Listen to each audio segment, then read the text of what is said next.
একদিকে সংরক্ষণ ও পুনরুজ্জীবনের নানা পরিকল্পনার কথা, অন্যদিকে চলছে অবাধ লুটপাট। এশিয়ার একমাত্র প্রাকৃতিক মৎস্য প্রজনন ক্ষেত্র হালদা নদী এখন বালু খেকোদের কবলে।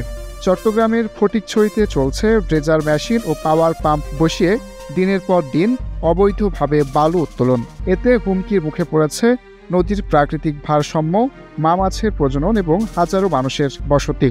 আর বালু বালু এটা টেস্ট দিয়ে দিই, ফোটানো টেস্ট দিয়ে দিই, তাহলে টিনের সাথে টেস্ট দিয়ে দেয়, তারা বালু মেশিন বয়াইব, তাহলে বালু নুকত গেলে বালু তুলিব কিয়া আর মানব বন্ধ করে আর ফাটা না কিয়া যদি তো আর সরকার আর উচ্চতর কর্মকর্তা দাবি জানাই এই টিনু টিনু টিনু কেন হয় 2-1 দিন বালু তুলিব মেশিন দিয়ে।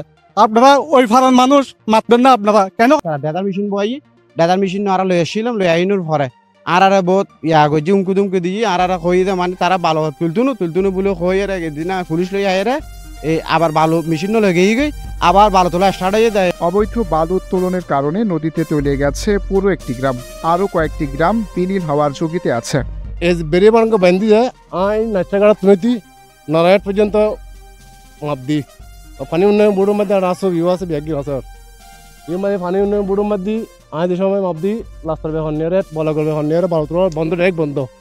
হ্যাঁ সবার জনের পরে এখন থেকে যারা বালু মহলের বেখন নিয়ে তারা কাজ করবো করে আর এটা বাড়ি ঘর বহুত দেরি গিয়ে মসজিদে গিয়ে মাদ্রাসা গিয়ে ওই কবস্থানে গিয়ে আসলে লাশও পড়ে গিয়ে এই বালুর কারণে তো বহুত কষ্ট মষ্ট করে এরা আর জনগণ আর কথা বাড়ি ঘর গিয়ে গিয়ে আমার 5 আগস্ট রাজনৈতিক পট পরিবর্তনের পর কেউ আর প্রশাসনকেও তোয়াক্কা করছে না।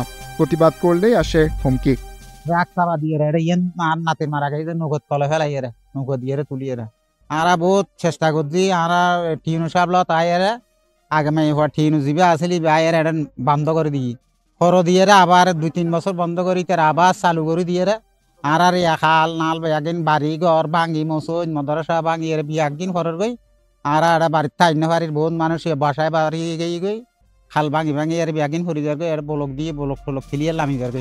ঘর বাড়ি হারিয়ে কেউ আশ্রয় নিয়েছে আশ্রয়ন প্রকল্পে, কেউ আত্মীয়ের বাড়িতে, কিন্তু দিন তো আর আগের মতো কাটে না। 5 আগস্টের পরে আয়ের এখন চক্র আর ওরা খন্দলন আর নচিনি আয়ের জোরপূর্বক বালি উত্তোলন করে।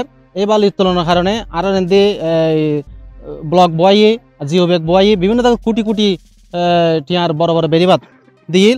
এই বেরিবাদ ইন এখন একখানো নাই পুরোটাচ্ছি দুজন ইউনিয়নের বিশেষ বিশেষ কতকিন গ্রাম আর এটা নদী গর্বে বিলীন দাঁড় গই আর চাই সরকারের উচ্চতর বিভাগের মাধ্যমে আর আবেদন জানায়, উচ্চতর প্রশাসন মহলের মাধ্যমে আর আবেদন জানায় ইন যেন অতি দ্রুত বন্ধ করে দেয়। নদীর তীর ভাঙন সহ এলাকার পরিবেশ ও জীববৈচিত্র্য রক্ষায় স্থানীয় প্রশাসনকে দ্রুত পদক্ষেপ নেওয়ার দাবি স্থানীয়দের। যদি যারা মানা করি তারা আর বিভিন্ন রকমের হুমকি দেয় মানে অস্ত্রের মামলা দিব, বিভিন্ন রকমের বুটির মামলা, বিভিন্ন রকমের আর কি অসহায় মানুষরা আর জিম্মি করে রাখি কথা বুঝছো না।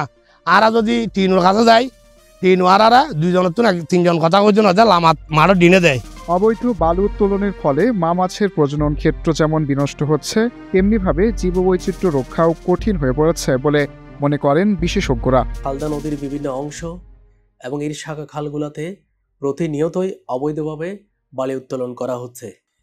মাছের যে প্রজনন যে স্থানগুলো আছে স্থানগুলা পরিবর্তন হয়ে যাবে, এর ফলে অনেক প্রজাতির মাছ কিন্তু বিলুপ্ত হয়ে যাবে। অর্থাৎ সামগ্রিকভাবে হালদা নদীতে মৎস্য যে উৎপাদন প্রক্রিয়া এটি কমে আসবে। তাই হালদা নদীর বাস্তুতন্ত্রকে জলজ প্রাণ বৈচিত্র্যের জন্য নিরাপদ করতে প্রশাসনিকভাবে এই ধরনের ধ্বংসাত্মক কর্মকাণ্ডগুলো প্রতিহত করতে হবে। উপজেলা প্রশাসন বলছে পানি উন্নয়ন বোর্ডের বেড়িবাঁধ নির্মাণের জন্য বালি উত্তোলন চলছে, তবে অবৈধভাবে কেউ বালু উত্তোলন করলে তাদের বিরুদ্ধে আইনানুগ ব্যবস্থা গ্রহণের আশ্বাস দেন উপজেলা নির্বাহী কর্মকর্তা। হালদা নদীতে কয়েক জায়গায় আমাদের এরকম রাতের বেলা বা দিনের বেলাও চুরি করে নৌকায় করে বালু তুলতেছে। একটি অবৈধ বালু মহলে অভিযান চালিয়েছি। আমাদের এখন একটু বৃষ্টিপাত বেশি, তবে আমি আমার ইতিমধ্যে সহকারী কমিশনার ভূমিকে অনুরোধ জানিয়েছি সে যাতে যতগুলো অবৈধ বালু মহল আছে দ্রুততম সময়ের ভিতরে আমরা সবগুলা বন্ধ করে দিতে পারি। ইজারাকৃত বালু মহলগুলায় কোথাও ড্রেজার মেশিন ব্যবহারের সুযোগ নাই, সে কারণে আমরা আমরা জেলা প্রশাসকের কার্যালয়কে জানাবো। এদিকে ফটিকছড়ির ওই অংশে বালি উত্তোলন করছে না বলে দাবি পানি উন্নয়ন বোর্ডের। সেনাবাহিনী থেকে একটা অভিযান পরিচালনা করে কিছু বালি তোলার বেশি জব্দ করা হয়েছে। সেনাবাহিনীর সাথে সেনাবাহিনী আমাকে ফোন দিচ্ছে, এখানে আপনার কোনো লোকজন বালি তুলতেছে কিনা। আমি বলছি না, আমাদের পানি উন্নয়ন বলছি ওভাবে কোনো বালি তুলতেছে না, আপনি ওদের বিরুদ্ধে আইনানুগ ব্যবস্থা নিন। তারপরে ওরা ওদের মতো আইনানুগ ব্যবস্থা নিচ্ছে, মানে ওই জব্দ করা বিষয়গুলো বাজেয়াপ্ত হয়ে যাচ্ছে।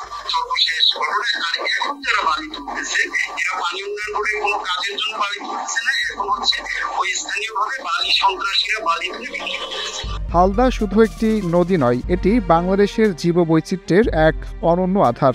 দ্রুত ব্যবস্থা না নিলে শুধু পরিবেশেই নয়, হুমকির মুখে পড়বে হাজারো নদী পাড়ের মানুষ। প্রশ্ন একটাই, এভাবে আর কতদিন চলবে এই নীরব ধ্বংসযজ্ঞ?